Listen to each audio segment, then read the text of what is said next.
Are you feeling frustrated or confused about your VA claim getting denied? Well, in this video, we're going to take a deep dive into the common reasons why your claim got denied and what you can do about it. So in 2024, the VA received over 3.5 million claims. It's reported that 60% of veterans got some kind of compensation. The other 40 got denied. And that 60%, you probably didn't get what you want. So the first reason why your claim probably got denied is because you didn't receive a proper diagnosis. Maybe when you were going to the doctor, you didn't properly articulate, your symptoms that well. Or maybe, the provider didn't really feel like your symptoms were sufficient enough to really give you a diagnosis. After your appointments, where you checking your doctor's notes, seeing how they were perceiving what you were saying to them, and not having that diagnosis when you were in, that could kind of weaken your claim. For example, let's say you might have been having headaches. You may not have described them as prostrating migraines that rendered you incapable of doing your job. You may not have explained the light sensitivity and the pain that you experienced properly when you went to these appointments. So it didn't give you, the proper justification for a diagnosis. Another reason why you didn't get a proper diagnosis or your claim got denied is the treatment wasn't progressive enough. Or let's say you've been having issues with your feet and you went to the doctor for it. You might have got some pain medicine or something, but you may not have went to physical therapy for it. You may not have went to a foot specialist for it. You may not have got a device for your feet.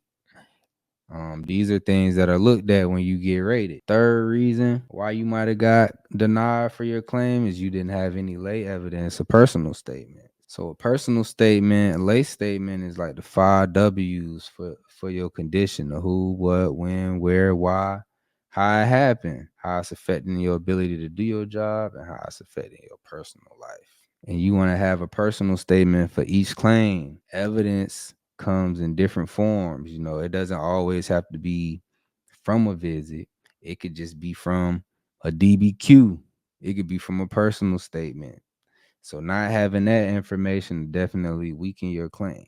Another reason why your claim might have got denied is maybe there was an inconsistency. Maybe you might have did what you were supposed to do, but maybe your CMP examiner might have missed something, might have didn't put something in there right, may have missed something in your CMP DBQ. So it's good to have that information so you can review it and figure out what you need to do next. So we're going to go over an example. This is a proposed entitlement service connected for IBS. So you can see the service connection for IBS is proposed as directly related to military service. Okay, so you can see it was service connected. We have assigned a non-comp evaluation for IBS based on diarrhea, pain, cramping, mild symptoms, according to CFR 38.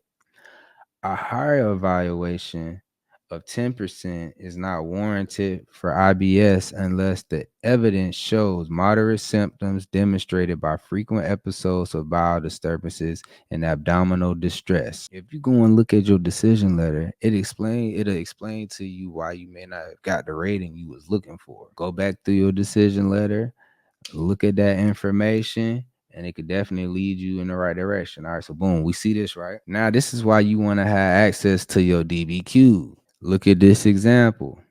This right here is an example of a DBQ for IBS. So you can see the exam was done in person. The evidence that was reviewed, VAE folder. Does the veteran now have, or has he or she ever been diagnosed with intestinal condition? Yes. That's why it's important to have some kind of diagnosis, because they gonna ask that. Select the veteran's condition, IBS. Date of diagnosis, 2015. This is why you want to have your who, what, when, where, why. And this is your reviewer. This is your CMP examiner filling this information in. Describe the history of the veteran's intestinal condition. The condition began during a JRTC rotation training exercise. Symptoms for the condition include chronic abdominal cramping, irresistible urge to defecate. Treatment for the condition include colonoscopy, dicyclamine, metamucil, removing gluten from the diet as well as unhealthy foods. The service member reports that this condition has worsened over the years. So look at that right there. That's a discrepancy right there. Because look, a higher evaluation of 10% is not warranted for IBS unless the evidence shows moderate symptoms demonstrated by frequent episodes of bowel disturbances with abdominal distress. So how is there no evidence of that when it's in my DBQ? You seeing that they have an abdominal distress. They saying cramping, pain, diarrhea, mild symptoms. When you go over to the DBQ, they saying abdominal cramping, irresistible urge to defecate, and they explaining the treatment that the service member had. So that's an inconsistency right there. And that's just not me saying it. Depending on what part of the process that you were in, you may have got a NARSM done. And in the section of your NARSM in the quality assurance check, it has a section with inconsistencies. So look, here's one inconsistency. The VA intestinal condition DBQ does not reflect that such and such had a colonoscopy that revealed polyps. That's an inconsistency, you know what I'm saying? So that's something that might be, you might be in that situation where you might have an inconsistency in your claim. That's going to be something that you need to work to fix. On the VA headache DBQ, the examiner indicated his headaches occurred less often than once per month, while neurology notes support at least 2 severe headaches each month with significant headaches 2 to 3 times per week. That was another inconsistency. The VA intestinal condition DBQ does not reflect that, there was a colonoscopy done and they found polyps, which could be, a reason for the IBS. So there are things that you can do. There is an appeals process. There's 3 different ways that you can go about an appeal. You can submit a supplemental claim, which would allow you to submit new and relevant evidence to your claim. You can submit a claim for an injury or illness that wasn't on your prior claim, or you can try to boost up an old one. The next way you can appeal is a higher level review.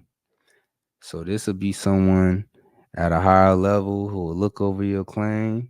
And one of the benefits from this is you might be able to schedule a meeting or a phone call with them so you can discuss your issues with somebody over the phone directly.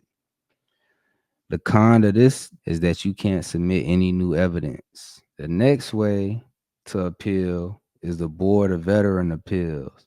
And that'll be a judge who will go over your claims and see what was done wrong legally.